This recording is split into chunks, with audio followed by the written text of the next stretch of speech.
Why has nobody been to the moon in such a long time? That's not an 8-year-old's question. That's my question. I want to know, but I think I know.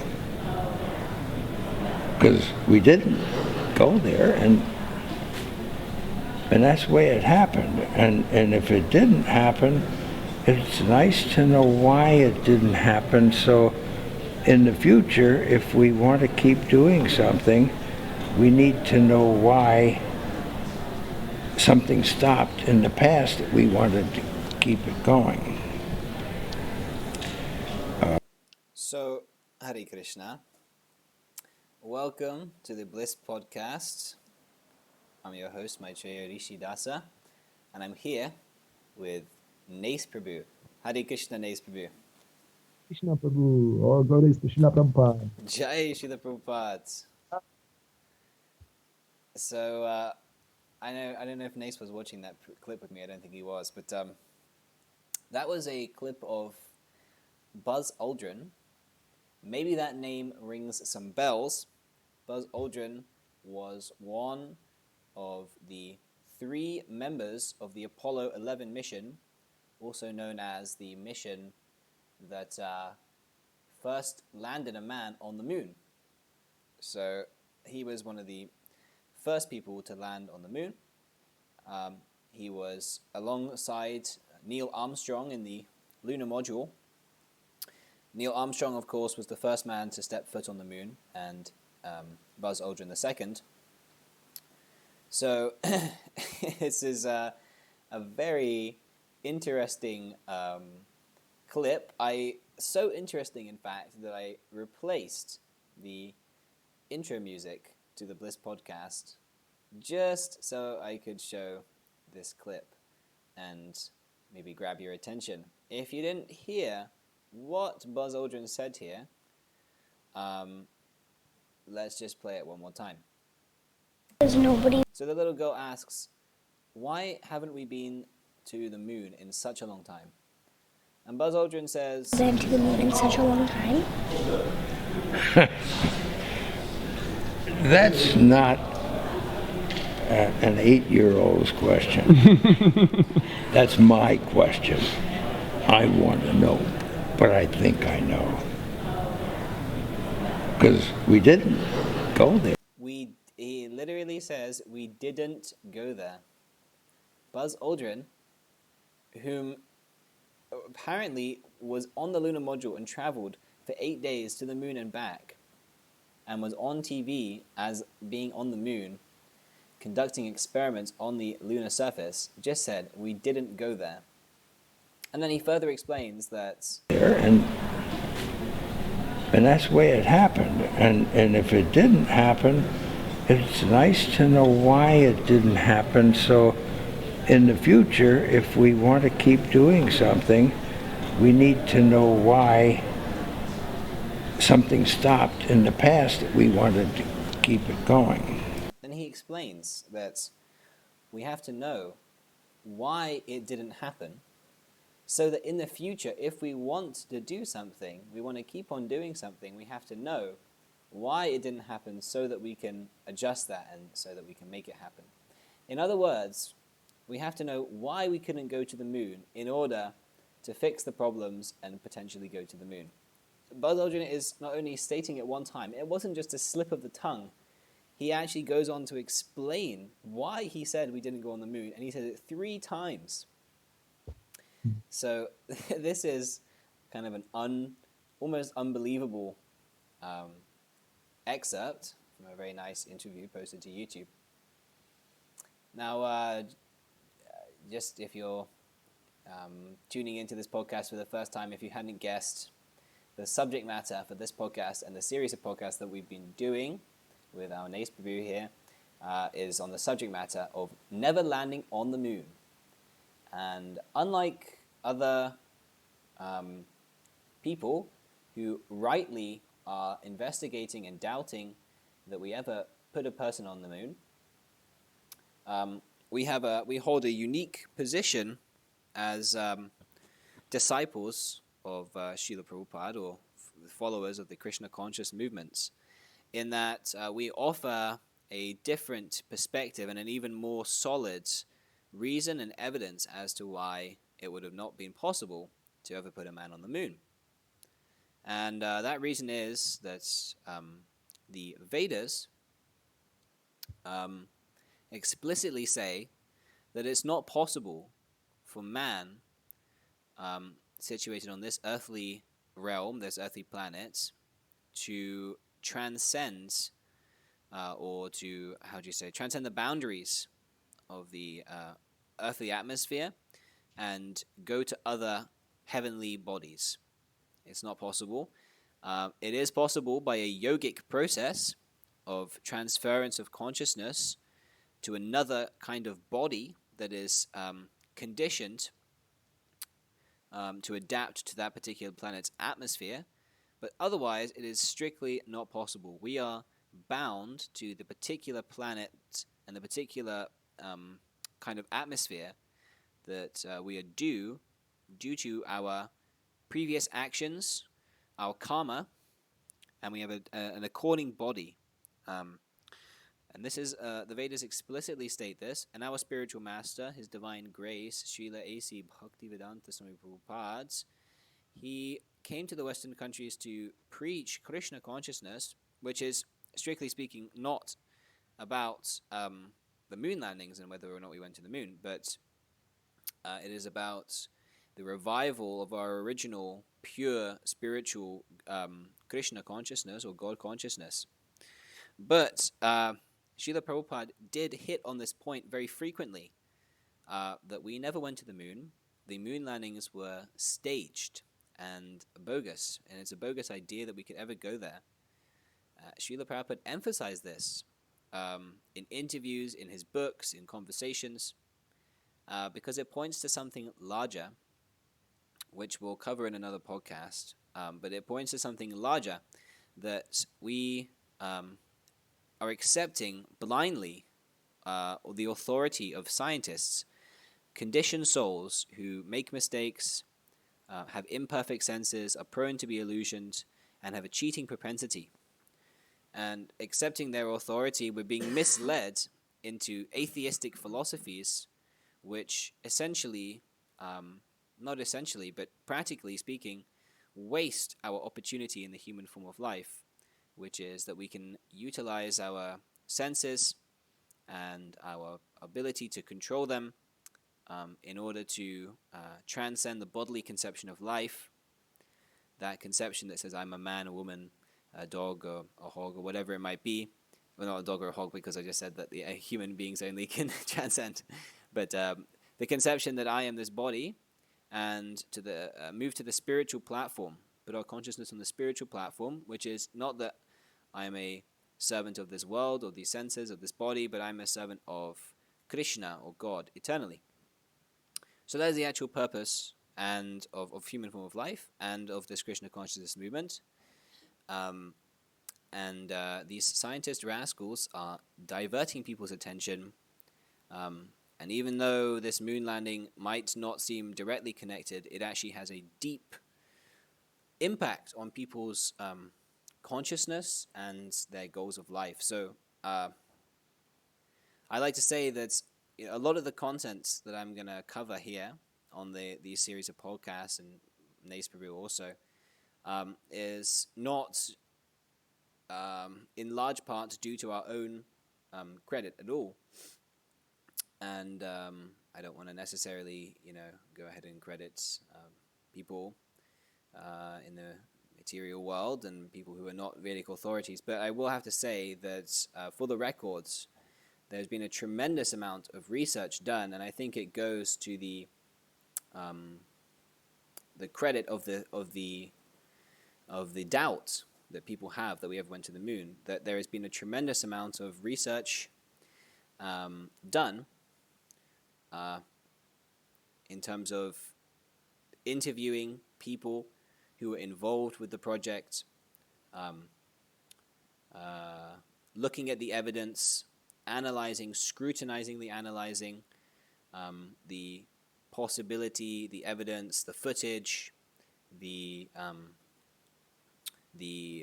how do you say, the archived files, the audio, everything has been very minutely analyzed by various researchers. Some people will have them called as conspiracy theorists, but they've done a lot of work. There have been a lot of documentaries made, a lot of articles written, a lot of videos created on this particular subject matter.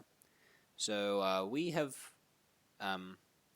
gone ahead and delved into this already researched content, taken advantage of that, and we're now presenting to you what the others are saying about this. Because, of course, we have our Srila Prabhupada and our Vedic literatures. That is the best form of evidence by hearing, and I covered this in the first episode of this podcast. You can go back and check it out. How there are different kinds of ways of ascertaining knowledge, or different kinds of evidences, of which sensory perception and research work, logic, and so on and so forth, these are all valid but insufficient ways of ascertaining a truth.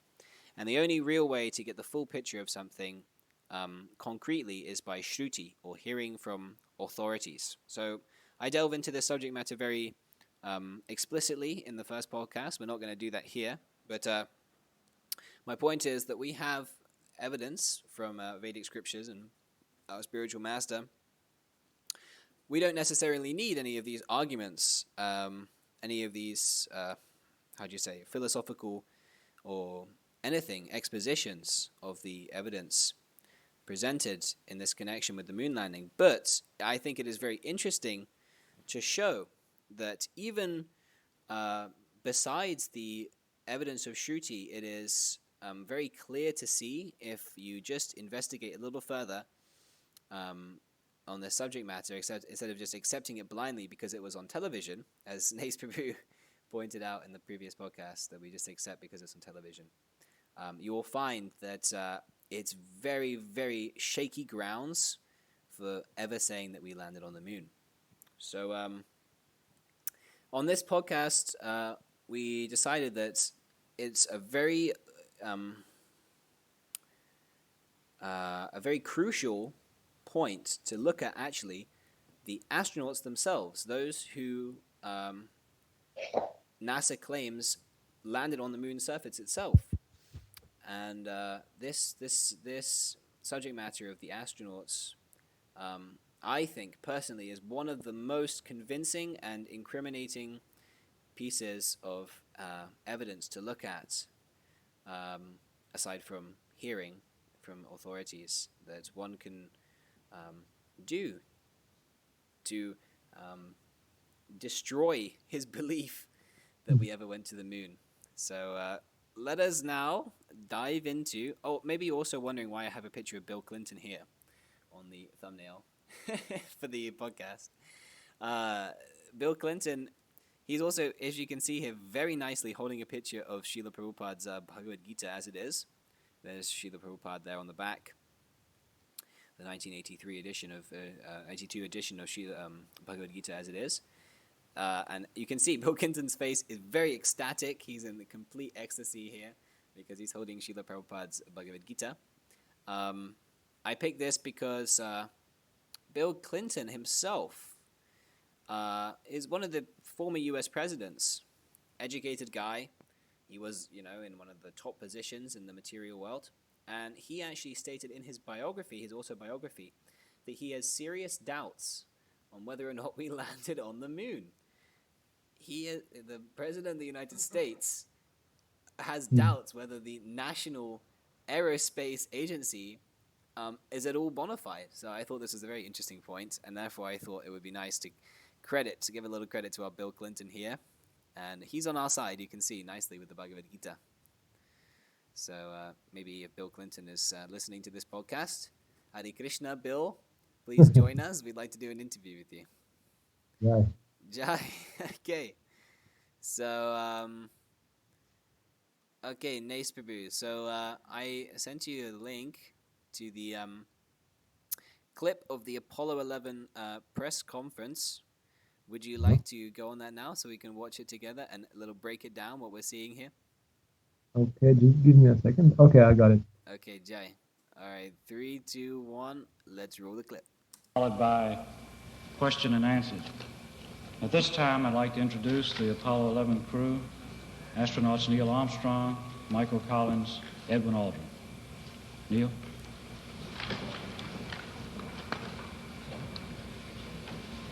It was our pleasure to have participated in one great adventure.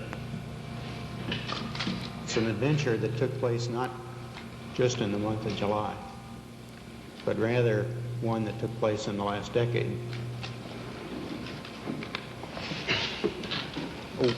We all here and the people listening in today had the opportunity to share that adventure over its developing and unfolding in the past months and years.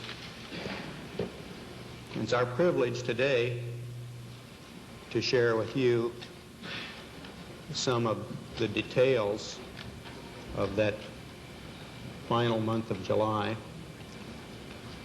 that was certainly the highlight for the three of us of that decade.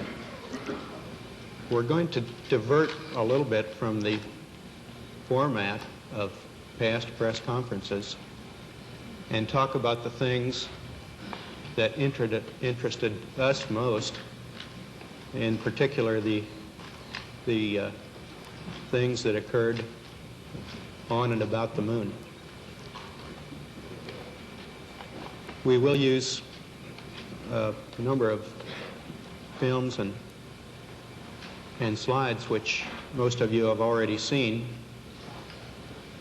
and with the intent of pointing out some of the things that we observed on the spot which may not be obvious to those of you who are looking at them here from the surface of Earth.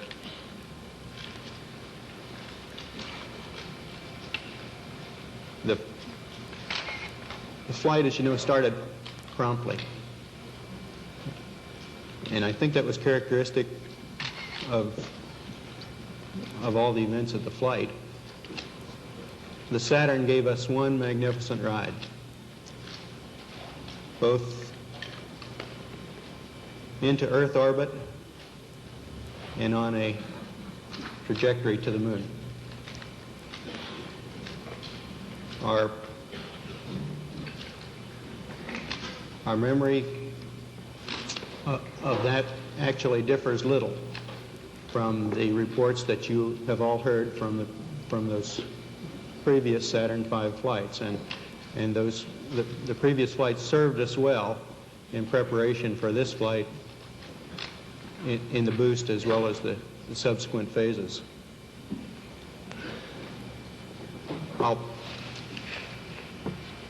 We would like to skip directly to the translunar coast phase, and Okay. So I don't know if you're done with the clip yet, Prabhu.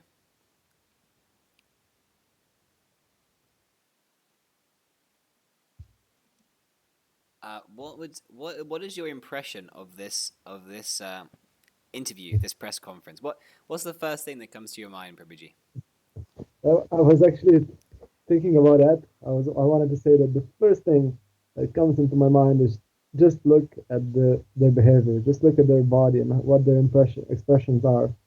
I was just thinking the whole time that I was watching all three of them. I was just thinking, just see how anxious they look. They look like they just went through a great tragedy. That's a nice way of saying it.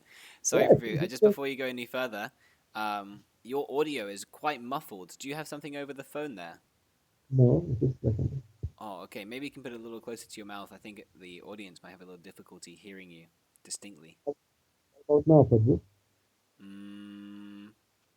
It still sounds a little muffled.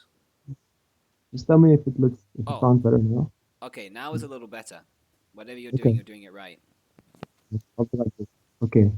Well, Yes. I was just saying that they look and sound like they went through a tragedy, like the greatest tragedy just underwent. Um, Yes. you would expect, that someone who would do this greatest leap for mankind would be ecstatic. He would be just like shining. He would be radiating. Just we did it. Yeah, we're the boss. But no, they're just like I don't know. It's kind of comical actually, but at the same time, it's like very baffling. To see. Right. It's like it's a huge contrast, because when you watch documentaries who are pro moon landing, Mhm. uh, they hype up the moon landing to be, and I mean, if it happened, I mean, sure, you could say that Yeah. it was the greatest achievement in mankind's technological advancement, and it's a great symbol of, man's endeavor. Many nonsense things like this.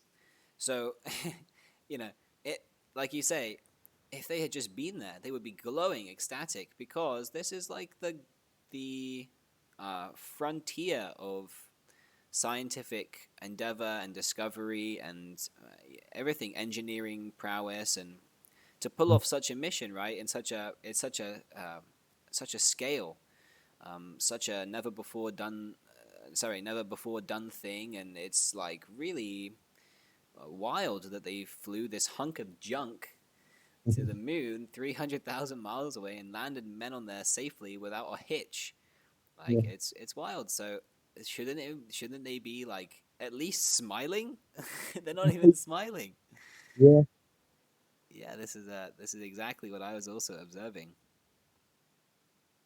And it's everyone can see, everyone that isn't like blinded, you can see that they are like trying to hide something. It's like they're not very comfortable. Hmm. They're very anxious Right. all the time.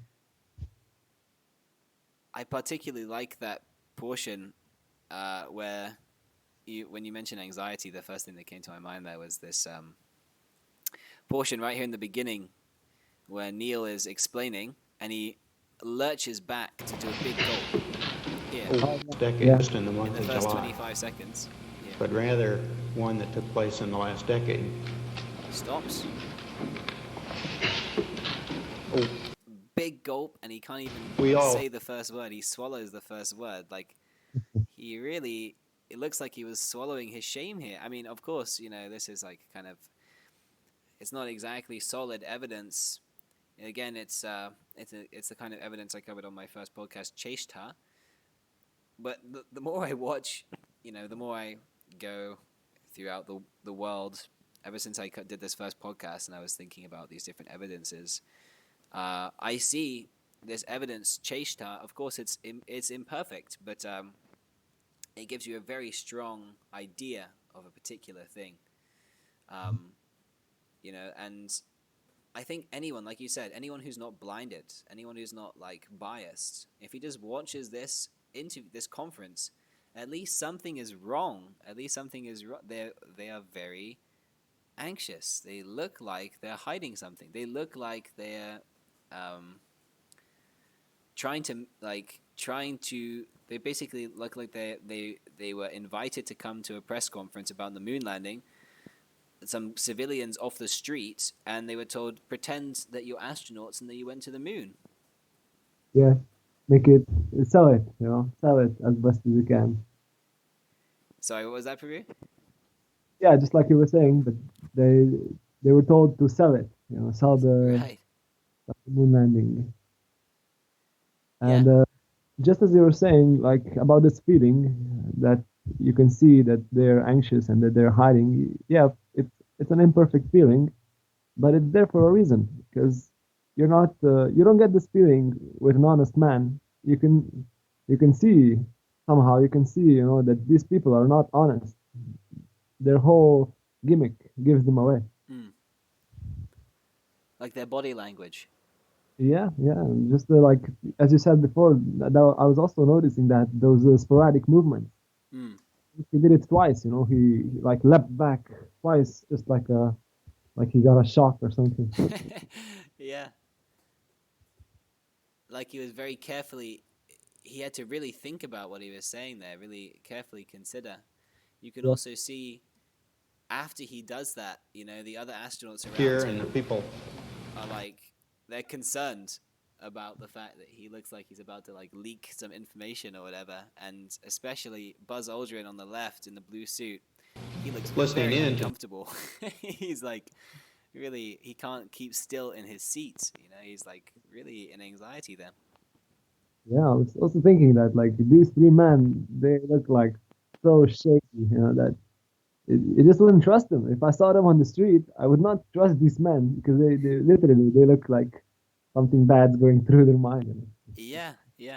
Like it's not like a solid evidence. I mean, you can't prove anything off of it. They might, you could say so many reasons why this may have happened, but if we're just honest, we just look at something objectively, honestly, maybe not even objectively is the right word, but if we just look at something honestly here, our gut feeling tells us that it feels like they have like a gun to their head. Oh yeah. It feels like if they don't say the right thing, they're gonna go wrong. They've been forced to lie, and they're uncomfortable with it. I mean, everyone has some kind of experience with being uncomfortable, and immediately you can relate. You can relate to them with that experience. There's no other, I don't think there's any experience that anyone has they can relate to this situation. That with anything other than anxiety and uncomfort and knowing something that you can't say, but I don't know. It seems to be very shaky grounds. Oh yeah, absolutely. And also, like you would expect these astronauts, at least as they were presented to us as children, they were supposed to be these great men of exemplary character and such great physique and the best health. And you look at them, they seem shaky. They don't seem very exemplary. They don't seem very pious. They seem very, how would I say? I don't know. They just seem they seem like bogus. I mean, Yeah, I mean, I was watching documentaries, pro landing documentaries that showed the footage of the training they went through and the grueling training. And one thing I will say from the very bat is that I have no way to prove it, but it's just my theory, my speculation. My speculation, and I've yet to investigate it more, is that it's possible that they were trained up with the idea that they were going to go to the moon, and they may have even gone into the higher atmospheres of the space. okay. But of course, they did not go to the moon. But I think that they were trained, and it's interesting that you mentioned that because they were trained, because they were very experienced Air Force pilots, and because they went through such rigorous training, it seems contradictory and strange that now they're so nervous. They're so unsure of themselves, even though it would seem from their resume that they're fixed up, educated, and confident guys. Yeah, exactly. Like very intelligent, very sharp-witted. Yes. Because even if you research it, supposedly, like they're saying, when they were landing on the moon, something went wrong. I don't know what exactly, but they were unable to land like correctly. So supposedly, this Armstrong, he had to manually pilot the lander and land it on his own wit. Right. They're saying. So, but then you look at him. He's just when he's at Earth, when he has the chance to relax, he's just like a wet puppy. He's just shaking his boots. How can that man land something in like on the moon where he has no idea, in a completely different atmosphere where literally lives are depending upon him? Right. You wouldn't trust your life to that man. You would not. I certainly wouldn't. Hopefully you wouldn't either. So that's again another point. And Right. also, Yes, Prabhu. as we were researching, we've learned, if we've seen this, when the guy that was doing some research, he went to this home city of Armstrong, and he actually talked to some people, like natives there, who knew Armstrong from the youth and so on. Right. And we learned some things about his character, that he was not very, like, he was not very, how do I say, high class Okay. person. Yes. With the yeah, we're gonna get into that later also. Yeah, I didn't want to skip. Yes, that's a good point. Yeah, that they actually went to go and find Neil Armstrong. Mhm. Um, we can a little delve into that also, I guess. Now, I'm just trying to find some footage um, of Neil Armstrong because you see this early footage. Maybe here, I'm just gonna quickly show a little clip of this documentary, showing these astronauts in the training. They look like In extremely 1969, Neil they're like Armstrong confident stepped onto guys. the I mean, lunar here's Neil surface Armstrong and here. into the history books. Here's Neil. A civilian test pilot He's like already a working for confident NASA. guy. Look, he's glowing. Here, he's ecstatic. Armstrong, He's discussing a civilian his test technician pilot or whatever. already working. Just see the difference here in Neil's demeanor. I mean, whatever, you can say that we're just speculating, but I would say, even from an unbiased point of view, there is an objective difference between what we see in these training videos Gone through and these interviews before they went to the moon and then after they went to the moon. learning, Mm. your team becomes your So, family. yeah, that's just one thing I wanted to touch on. But yeah, you brought up a good point that they were trying to find Neil, and actually, he's no longer available for interviews, Oh. and it's very difficult to even locate where he is at all. Not just that he won't go for interviews, but the people actually don't know where to find him. He actually went off the map completely after the Wow. moon landings. He didn't do any book deals. He didn't do any interviews really. He just completely went off the grid. So this is also a very strange occurrence. Mhm. That's not very honest behavior, if you ask me. Right. Yeah. I mean, if you, like you said, if you're coming back from the moon, you're going to be ecstatic, right?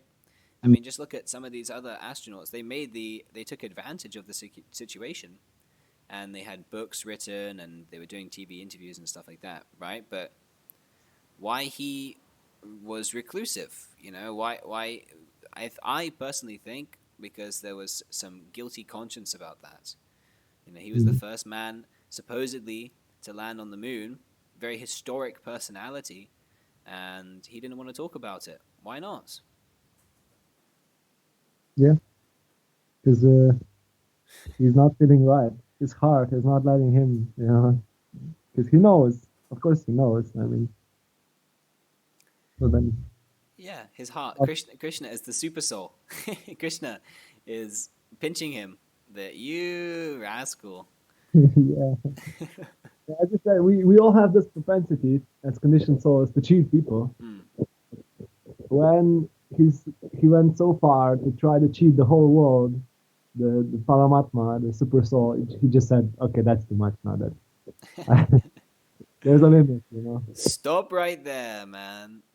Yeah, you've had your share. Now, Right. now go. I Yeah, think exactly. he wrote. He didn't write any books. This Neil Armstrong. I am quite positive he didn't write anything. Maybe Mm. someone can correct me if I'm wrong, but he pretty much went off the map. He didn't do Wow. any book deals, no interviews, nothing. Mm. Apart from this press conference, that's as far as I know. But I didn't see too much else after that. So, I think, what was he the one who said there was a protective layer of truth, though? He had this one. That's Armstrong. He did have one other interview that I saw where he said on TV that to a bunch of kids that I invite those astronauts, those wannabe astronauts that have some desire, to go to NASA and train up. I invite you to dig deeper. I'm just really heavily paraphrasing here, but he basically said that there is, no, exactly, he said these words, that there is a protective layer, there are protective layers on the truth. And he invited prospective astronauts to peel off these layers before going into the program. Wow. Yeah, so very, he was sketched out, certainly, in so many ways. It's like he warned them. Yes. That's at So, least something honest. a little something honest. Yeah, he was trying to expose. But then he went off the map. And also, he died in a very mysterious way. I don't know if you know this, how he died. Please tell us. He had a pacemaker, which is something that keeps your heart going if you have cardiac problems, cardiovascular problems. And the wires were accidentally, I don't know, of course, again, speculation, but the wires were accidentally torn out by the nurses, and he bled to death. Well, those are some bad nurses. Those were some really spaced out nurses. Yeah, spaced out. So, I don't know, Again, we're just postulating something there, but it's interesting that he died in that way. And just while we wrap up this thing with Neil Armstrong, it is in connection also, it is interesting, because as I'm going to point out with two other people who were involved with the space program, there are some inconspicuous, inauspicious disappearances, deaths of people who began to speak out against the program. So we're going to cover that in just a second. Stay tuned. For now, though, let us just watch this clip. Nace Prabhu, he pointed out very nicely this portion of a documentary called Did We Go?, wherein they went to the town of Neil Armstrong, where he was born, where he was raised, and they interviewed people, and they tried to find out where he is or what he was like or so many things. So let us just quickly play this clip. I head to Wapakoneta, Ohio, birthplace of Neil Armstrong and his boyhood home. Did you know Neil Armstrong? I don't want to make any commitments. Oh, you knew Neil Armstrong? What was he like? Nice guy. Can I talk to you about it just for a I sec? don't think so. I'm busy right now. I may. Okay, I'm sorry. Did you ever meet Neil Armstrong? Yeah. How would you describe Neil? I have no words for that. I don't know who you are, so I'm not there. I just met him. You met him.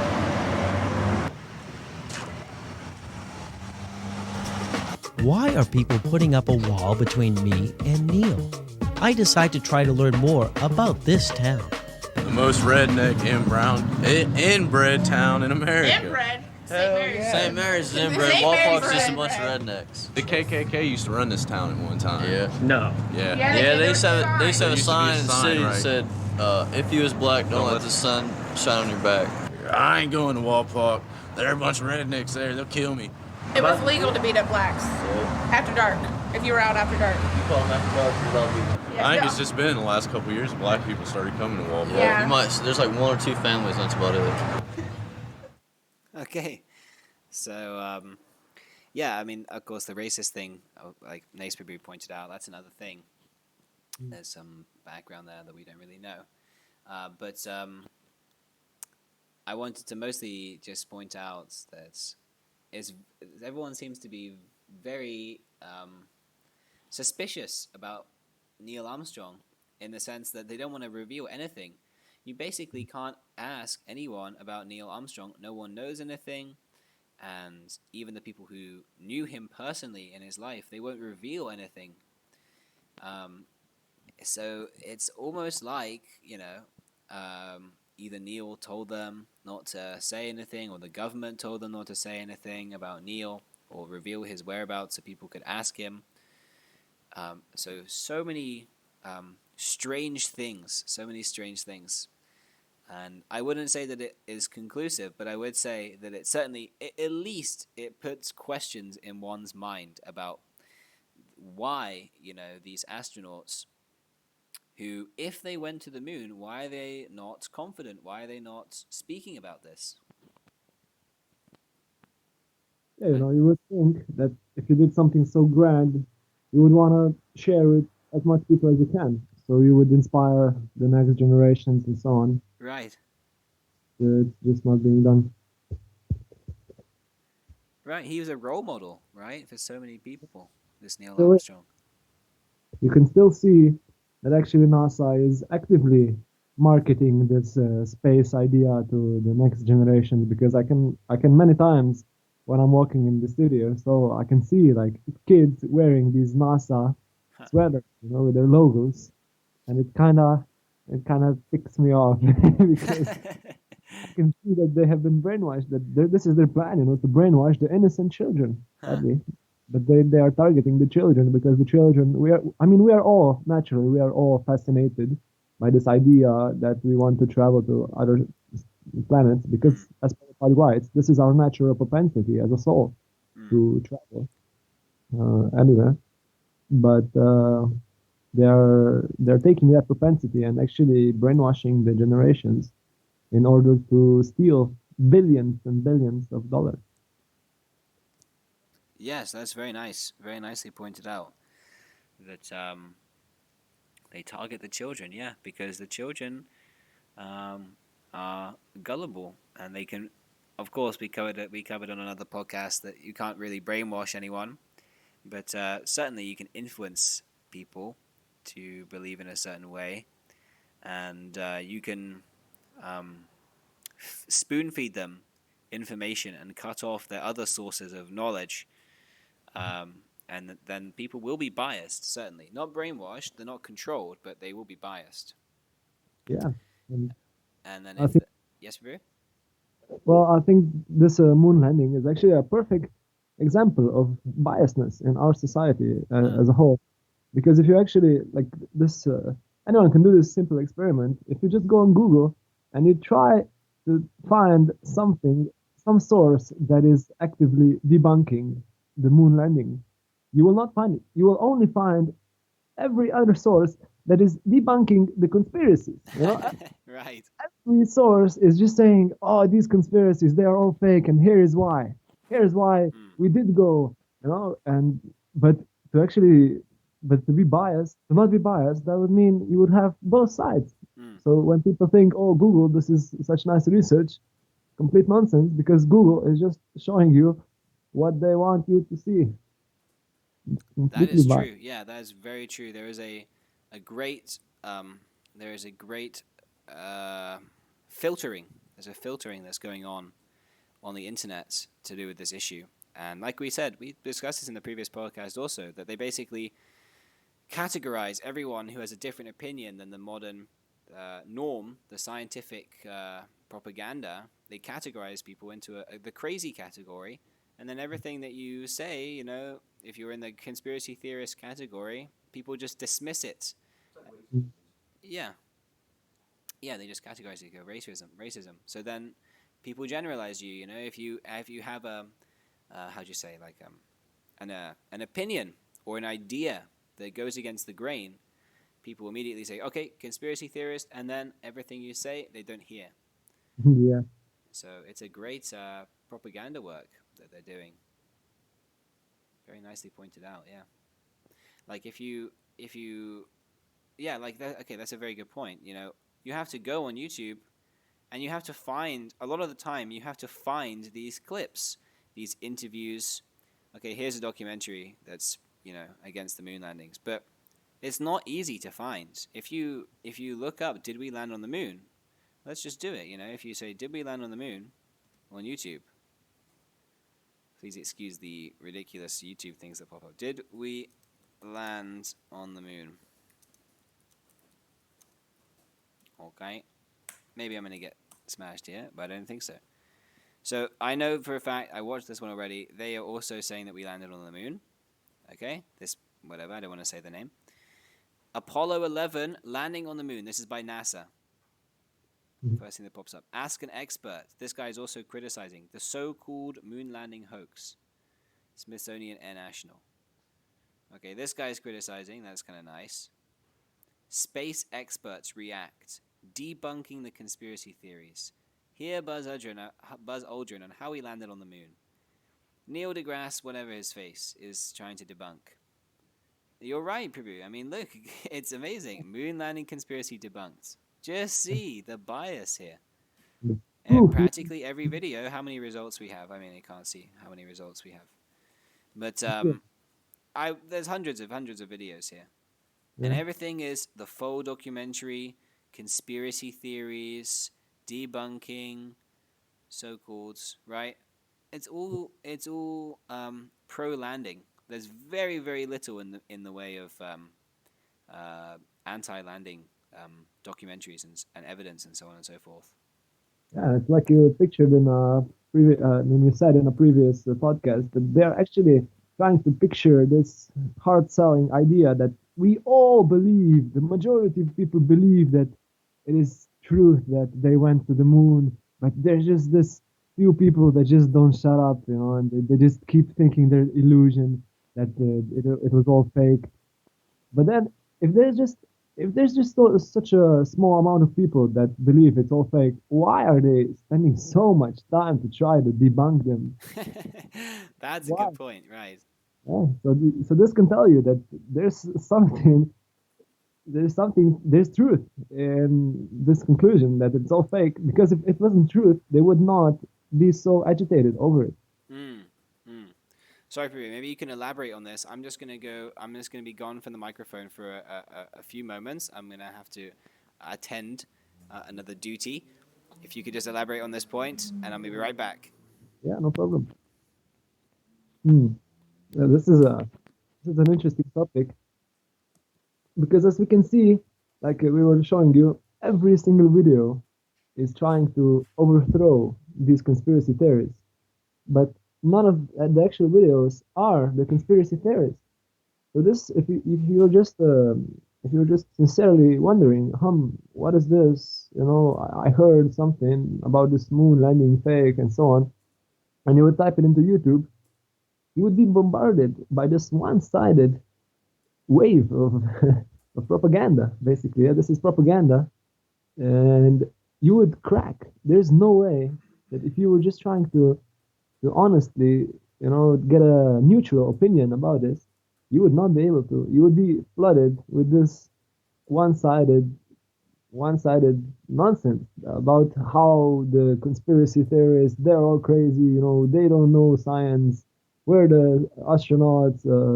We've been there. We brought back moon rocks. We have the data. We have the pictures. But then actually, but they are not actually proving anything. They are just trying to debunk the so-called conspiracies. But if you actually manage to find like a good source of information, like for example, Maitreya Prabhu was actually struggling very much to find a documentary that is named "Did We Go?" It was released 15 years ago. Okay. I didn't interrupt you, Prabhu. I'm back now. Okay. Just to conclude. Yes. But then, so Maitreya just actually very much struggled to find this documentary. And once he did, you could see immediately that this documentary by the so-called crazy conspiracy theorist was so well made with such solid arguments that it actually, it's much stronger than just all these nonsense so-called scientists and so-called data and so-called lunar astronauts with their bogus ideas. So that's why if you try to find a real nice source, then you can actually get a picture that something's up. It's not so stupid after all. Yeah. Yeah. I in this connection, from what Ganda you were saying here is that I would invite anyone to also not accept what we're saying totally, as it is. I mean, except of course if you watch the first episode of the podcast, then you understand that you should accept the Vedic conclusion. But just from this evidence, pointing out the flaws in the footage, the audio, the astronauts themselves, I would just invite everyone to objectively take a look at the evidence and take a look at both sides. Look at how the NASA, how they argue these cases and take a look at what the conspiracy so-called theorists take a look at what they say. Take a look at the criticisms. Take a look at the evidence from both sides and just come to a conclusion yourself. I mean, of course, we have the conclusion that we didn't go there. And, you can take it or leave it. The Vedic scriptures say we didn't go, it is the best evidence. It is factual.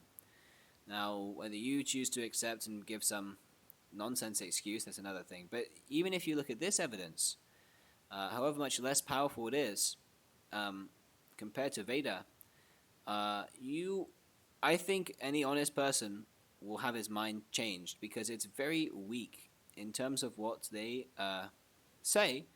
The people who are trying to debunk these conspiracy theories, what they say is very weak, as Prabhu was saying, in comparison to the evidence presented by the conspiracy theorists. There are mountains and mountains and mountains of evidence.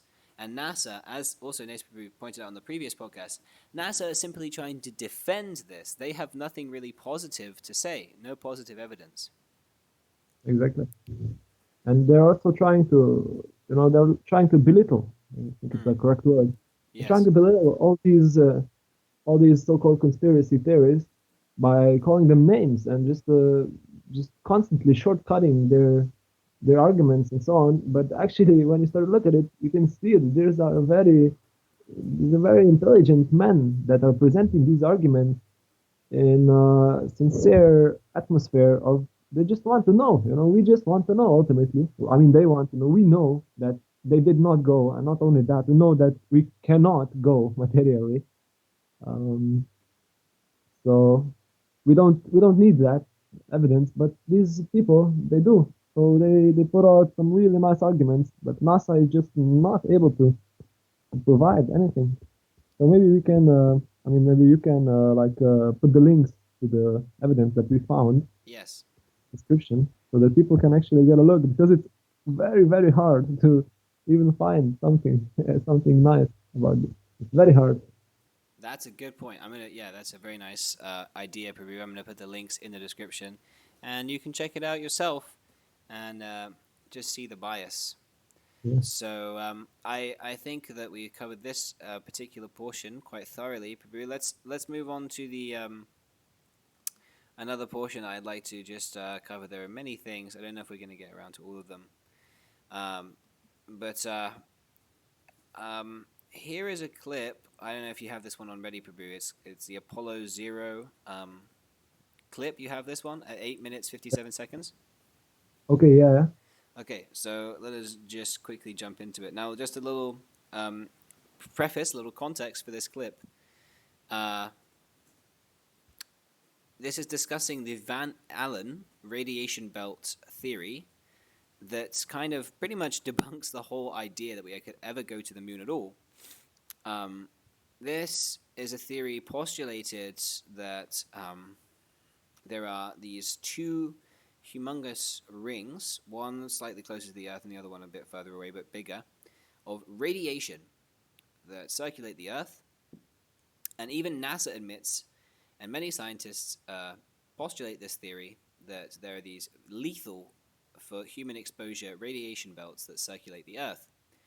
And as we pointed out, I don't know if we did point it out, but I think we pointed out on the previous episode, NASA themselves have admitted that as they try to launch their new project to Mars, space exploration project, their main difficulty is getting a spacecraft through these Van Allen radiation belts, even in the modern age, right? In the 2000 teens, they're having this issue. So how could it be possible that they went in late 1960s? It seems incredibly, not just incredibly unlikely, it seems impossible based on their own statements. So that's what we're discussing here. And this interviewer, I think it might be a very nice gentleman by the name of Bart Seibel, who's forefronting this investigatory work. He's one of the most prolific and I would say deep, I don't want to say this word, conspiracy theorist is very low-class word. Yeah. He's like more of like an investigator on this issue, and he interviewed another one of the pilots called Bean. I can't remember his name now. But anyway, you're going to see his name pops up on the screen. He was one of the pilots, one of the astronauts on the Apollo 12 mission. And just see how he doesn't even know about the Van Allen radiation belts, at least very well. And he thinks that how he changes his answer, he flip-flops from saying that we didn't go through them and then to say that we did go through them. And just see how he speculates kind of an answer to the claim. I think it's very interesting. Again, we're going into chaser evidence, just gesture. We're just kind of almost, you could say, speculating, but I say it's very indicative of a lie that these astronauts are trying to cover up. So let us delve into it. 3, 2, 1. Not officially begin until an altitude of 1,000 miles is reached. But when one space shuttle crew was brave enough to go nearly 400 miles above the Earth, they started to experience some unusual effects. They reported seeing shooting stars, which were a result of the radiation hitting the retinas of their eyes. And if I'd have landed 20 feet behind where I landed, we'd have landed right smack in that crater.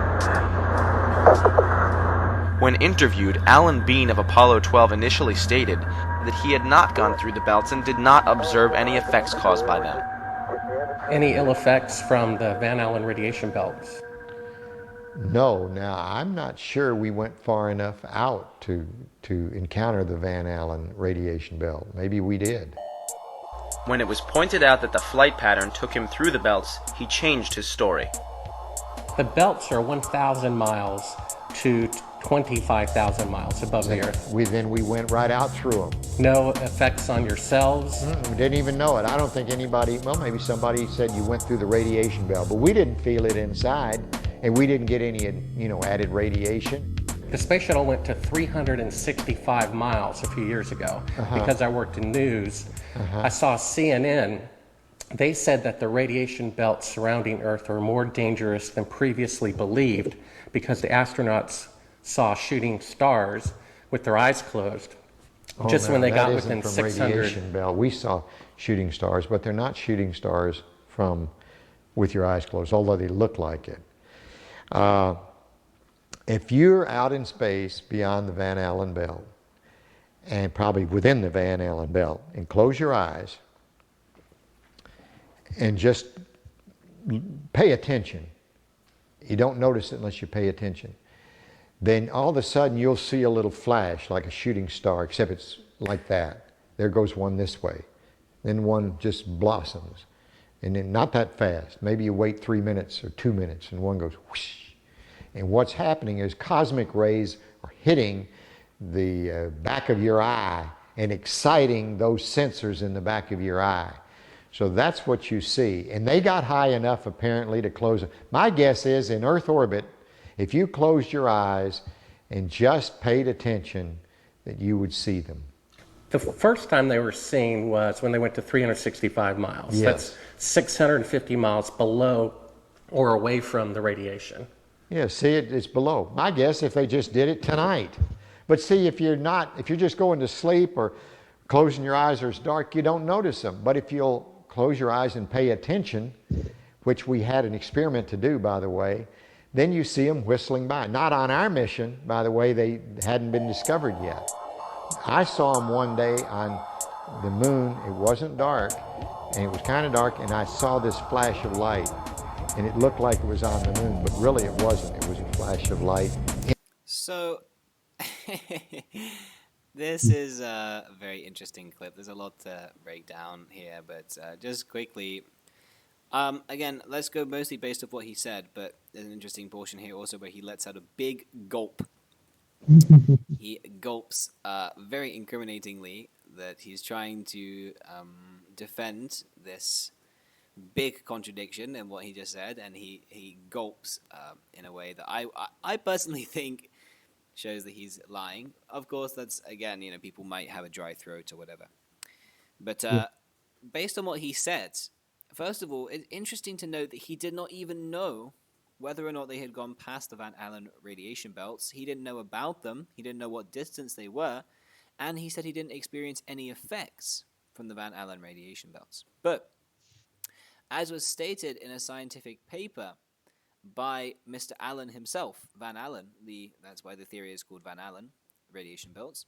Van Allen himself said that if someone was to go through these radiation belts, he predicted before the moon landing in, I believe it was 1956, he predicted in a scientific paper, American Scientific Journal. You can maybe I'll find the links to this and put it in the chat. In the description. He stated that if we tried to put astronauts through these radiation belts, or if we tried to put a man in space and they go through these radiation belts, they will experience very severe damage. And we do not, as of yet, have the technology in order to trespass these belts. And we still don't have that technology, as is confirmed by NASA themselves, because, as I pointed out before, there is a video of a NASA scientist saying that our biggest challenge is to develop a shuttle which can withstand the Van Allen radiation. So, and here you have an astronaut saying that he didn't experience any detriment, no effects to himself from the radiation. Not even the Geiger counter in his spaceship went off. Geiger counter is how they measure radiation. Not even that indicated that there was any change in the radiation levels. And then he says, again contradicting, that, okay, but we saw the stars. We saw the stars that only appear because of radiation. So just see how everything he's saying is full of contradictions, and he's trying desperately to account for all of this, but there are back and forth. He's what he's saying is layered with mistakes. Yeah, it's complete bogus, because when you're on the stars, the topic of the stars, this guy is saying they saw the stars, but actually this the third guy that was with Armstrong and this bus, and also Armstrong, they said that there were no stars. They were not able to see any stars at all. And this third guy that was orbiting the moon for the whole 21 hours that they were on the moon, he was orbiting alone in his space shuttle, so that gave him a lot of time to watch. And he said in an interview that he was unable to see any stars. So then how is this guy able to say they saw the stars? Okay, so yes, that's true. That that's another thing I was actually going to bring up, that in that same press conference that we were watching at the start, the astronauts said that they never saw any stars, even though modern science says that, and other astronauts who have been on the missions to space who say that they saw billions of stars. They described that they saw a whole night. There's an TV interview with one of the astronauts where he says that it's an incredible sight to go beyond the atmosphere, because there's no interruption, there's no diffusion of light from the atmosphere or light from the cities or whatever. So when you go out into space, the stars in the sky are very vivid, it's very bright. So there's many contradictory statements, that some people, the first people who went in space, they say they never saw any stars at all. So what is this, And, but, Peru, I don't know if you watched the whole way through this clip, but actually what they're referring to here is not the stars in the sky, but the stars that happen behind the eyelids when there's large amounts of radiation. And so it's also another, it's the same nonsense. But he says that they didn't go beyond the Van Allen belts. They didn't feel any radiation, but still he's describing the effects of the radiation beyond on his eyelids. So basically, from what I understand, he's just repeating whatever he was told to say without really assimilating the effects of the what that amounts to. What he's saying is contradictory. Yeah, and he also said that another contradiction, that it wasn't discovered on our flight. Then I discovered it on our flight. I saw them. So immediately contradiction. Then I was on the moon. It wasn't dark. It was dark. It wasn't dark. Then it was dark. So back and forth. this is just another example of yet another astronaut who doesn't seem to really know what he's talking about, and is being caught in a I wouldn't say an interrogation kind of setting, but he's being caught in a lie, in a mistake, in the thinking. He's being caught on his lie, yeah.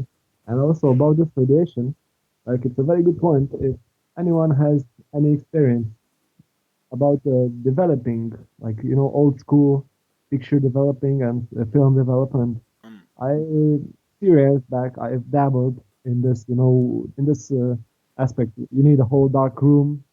There cannot be a single ray of light coming in when you are developing the pictures, or else they will, or else the film will spoil. You will not get any picture. But this is caused by radiation as well. If you have a source of radiation, for example, also the sunlight, the pictures will spoil. So then, if they went through so much radiation, these Van Allen belts, how can the pictures that they brought back, how can the pictures be so clear? Right.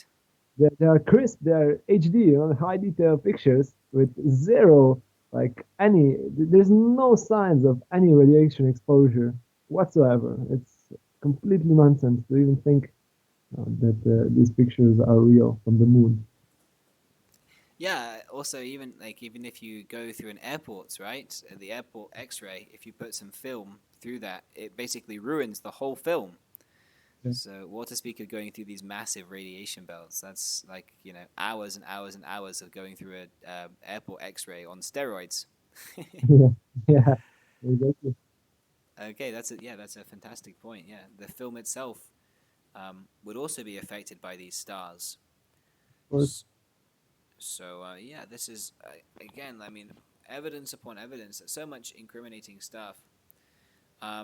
We have now been going on for quite a while. I think maybe, although it's kind of hard to decide. I think that there was another clip showing Buzz Aldrin caught in a surprise interview where he was shown some very incriminating footage, and you can see Buzz Aldrin is really panicking there for a long time, and he says some things that indicate that he never actually went to the moon. I have to give credit to Prabhu. He pointed out that the person who made that interview, what did he say exactly again, Prabhu? I can read a bit. Okay, here goes. Buzz thought, at least for a few minutes, especially with showing the newly discovered fake footage, that the story of the moon landing fraud had broken worldwide. This is why he said, in anger, "And this makes you a real famous person for having discovered all this? What an ego you must have to want to propel your career like this." In other words, he did not say that I was wrong about my discovery, only that I had wrong motives for exposing. Additionally, Aldrin, in the same angered and confused state, thinking that the news of the moon landing fraud had finally been exposed by ABC National News, said, "Well, you're talking to the wrong guy. Why don't you talk to the NASA administrator? We're just passengers going on a flight." In other words, they never piloted the lander to the moon, only riding around the Earth in orbit as passengers. So yeah, this is what the author says. Yeah, that's a transcript. It's not that he just wrote this. It's actually a transcript. I'll put the link in the description. This is a transcript from the video itself, right? Yeah, this was how the author perceived the counterattack from this Buzz when he was actually irritated because he thought that the gig was up. He thought they were exposed. So that you go watch that video. It's a very nice one. Yeah, he Buzz, in his own words, he exposed himself. And you can actually see Buzz, how he is shaking. He's literally shaking, and he's doing these long exhales, these nervous, exhales. Yes. It's a clear giveaway. Yeah, so that video is we could really do a whole podcast just on that one video analyzing. But I think just because we're now going on time, I want to just cover one thing, and it's also a huge topic, almost too much really to cover. But I don't know if you had this clip. Thomas Barron and astronauts killed to keep Apollo program. Do you have this clip loaded up, Prabhu, just so we can watch together? I don't think so. Ah, okay. So, okay, I'm gonna quickly send you this. So, just a little context to this. This is a huge topic. There was an astronaut, one of the first crew that was meant to go up to the moon. They said that, one of the astronauts there, called Gus Grissom, he was on the edge of exposing the whole thing. At least he said that there were many problems, technical issues, difficulties that they were having with the space program and the shuttle itself, the module itself, and so on and so forth.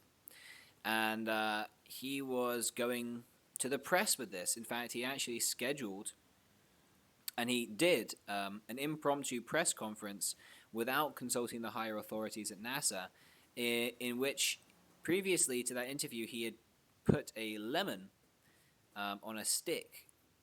He put a lemon on top of the lunar module. And in America, if you have a kind of a crappy car that you buy from a salesman, and it's not really working correctly, you call it a lemon. It's a nickname. Oh, wow. Like a faulty car. So he put this lemon there to insinuate that it was not fit for going to the moon, and then he told the same to these press conference. And he also had compiled some documents in which he was detailing the difficulties with the program and that it was not going to be possible for them to go to the moon. And he was sharply criticizing the whole project. And as some of you may know, then the Apollo mission, one of the first ones that was meant to go to the moon, was blown up. So we're going to just now quickly watch this clip, which is, I'm sorry to say, a very low quality rip-off from a documentary, from a Fox documentary actually, but we're just going to quickly look at it because it covers two very interesting cases of astronauts or people who were involved with the program who were killed after speaking out. And as Purujit Prabhu pointed out to me, it's very interesting that one of the main critiques of the whole conspiracy theory, so to speak, is that, well, some people must have spoken out against the thing. How could so many people be involved and no one said anything without, how can no one leak anything? But many people actually leaked it. As we already covered, there was Bill Casing, a couple other scientists, now I can't remember their names, but here we have Gus Grissom and another one, Thomas Barron.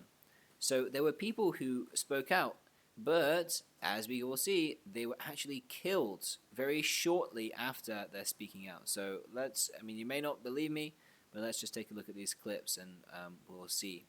And of course, I'd like to do a disclaimer that the nature of this documentary, like any documentary that has some potentially bias, is that there's of course editing and music and dramatic narration which may point the viewer in a certain direction to a certain conclusion. But let's just objectively look at the history and the evidence presented, and let's see what they say. Virgil Gus Grissom was selected as one of the original 7 astronauts. A family man and a veteran of several space flights, he was a national hero and was likely to be the first man to walk on the moon. But Grissom was also an outspoken critic of the space program and was quoted as saying, "Someone's going to get killed." Unfortunately, Grissom's worst fears were soon realized. On January 27, 1967, 2 years before the first moon landing, Grissom and his crew boarded the Apollo 1 capsule for a full-scale simulation. The problems began almost immediately. First, the capsule's communication systems failed. You copy? No, I didn't read your Chuck at all. I can't read your Chuck. You want to try the phone? How are you going to get the moon? We can't talk between 3 buildings. I can't hear a finger's way. Suddenly, the capsule burst into flames with the astronauts sealed inside.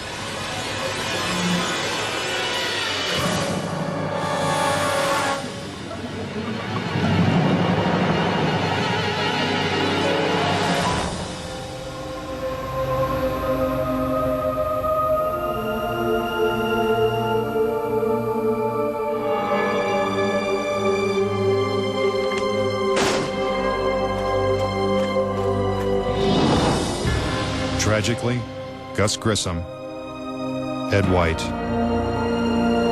and Roger Chaffee lost their lives before ever leaving the launch pad.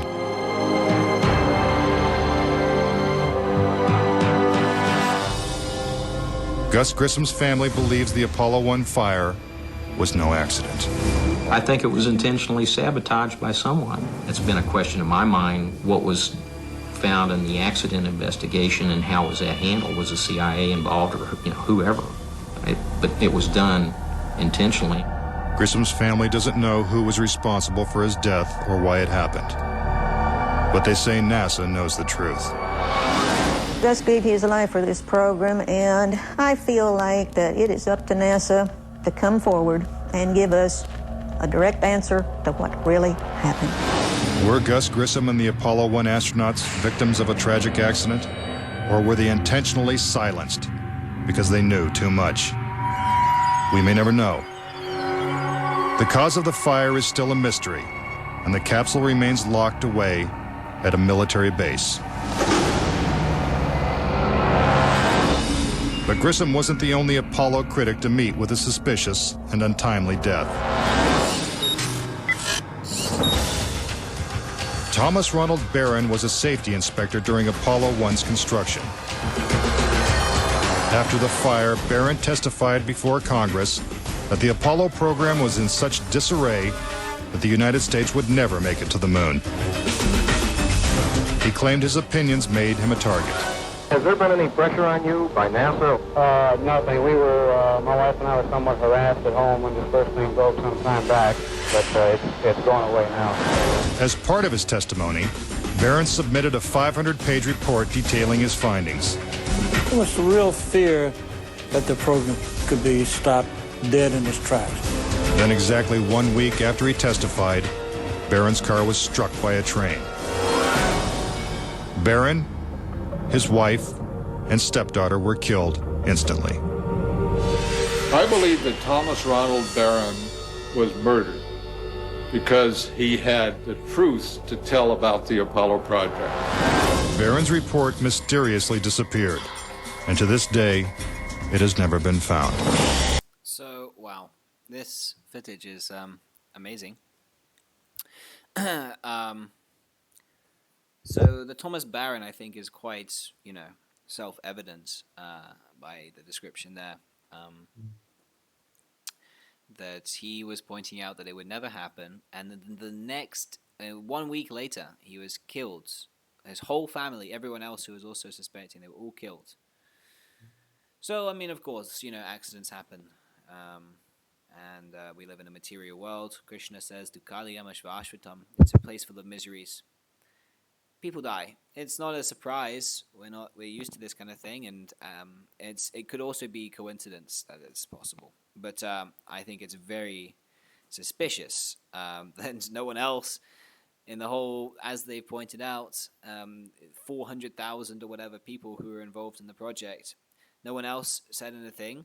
Of course, other people did say something, but to say that the vast majority of people involved didn't mention anything about the project, didn't criticize it at the time, and they were not killed. They didn't die. They lasted throughout the whole thing. But the only people who had some criticisms, they were killed. Now, of course, it's a coincidence, whatever, but it seems that there is a good chance that they were killed for that reason. Especially, I think, as interesting as Gus Grissom's case, because we have a lot of information about that particular incident. He, as I mentioned, was compiling documents to expose the whole thing. And his wife details, actually, I was watching some investigatory things done by Bart Seibel. He interviewed the mother And the mother said that the CIA, the very same day he did this interview, were at his house, and they confiscated all of his written documents. They confiscated everything from his house, the CIA. And then the next day, he was killed on this so-called accident. So this is very, very incriminating. And another thing is that the actual, what they postulate to be the reason that the fire happened was because the cabin was filled with pure oxygen and a little spark set the whole thing ablaze. Now, if you just analyze how ridiculous that is, why the whole cabin was filled with pure oxygen when it's made of, thousands of electrical components? You're basically putting a bunch of lit matches near a bomb. Like, what is the use of why set it up like this? I mean, they didn't explain why it's necessary to fill it with pure oxygen, or so many other alternatives could have been done. They could have given them tanks and respiratory devices or something, but why make it so suicidal, right, from the just from its setup, right? And this spark happened before the engines were started. There was no fire from anything else. Just one spark lit up the whole thing. It seems very inconspicuous. I was also reading that there's evidence that the I don't know exactly, but there had been like some evidence that it had been tampered with previously before. And also what's very interesting is that the communications had been cut off as they put the audio there, the actual audio from the incident. Gus Grissom said that, I don't know how we're going to land on the moon if we can't communicate between two buildings, because the communication line had been cut off and they couldn't hear anything. They couldn't request, to get out of the hatch. They couldn't abort the mission. So very, very suspicious settings. What do you think about this, Prabhu? I don't know. Am I crazy? Yeah, we're all crazy, but in a good way. So you can see, yes, as you said, accidents do happen, but one after another, when they're all so connected, it makes you think, does Krishna have a conspiracy? Does Krishna have a bias? Does Krishna want to kill these guys? No. He's unbiased towards everyone. He's neutral towards everyone. But it can be clear that these men really stepped on some nerves. They said some things that should not be said, and they were punished. They're punished for it.